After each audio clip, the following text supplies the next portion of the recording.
একটি মসজিদকে সুন্দর ও সাবলীলভাবে প্রকাশ করার জন্য মসজিদের যে কার্যকরী কমিটি গঠন করা হয় তাতে এমন মানুষদের নিয়োগ দেওয়া প্রয়োজন যারা মসজিদের ইমাম এর অনুপস্থিতিতে নামাজ সুসম্পূর্ণভাবে পড়াতে পারে এবং মসজিদের যা হক আছে তা আদায় করতে কখনো পিছপা হয় না।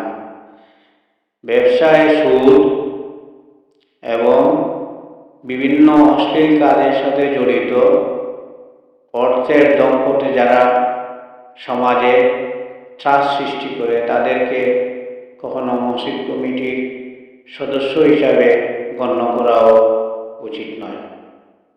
তাই একটি মসজিদের সাবলীল এবং সুন্দর গঠন তৈরি করার জন্য একটি সুন্দর কমিটি গঠন করা মুসলমানদের একান্ত দায়িত্ব।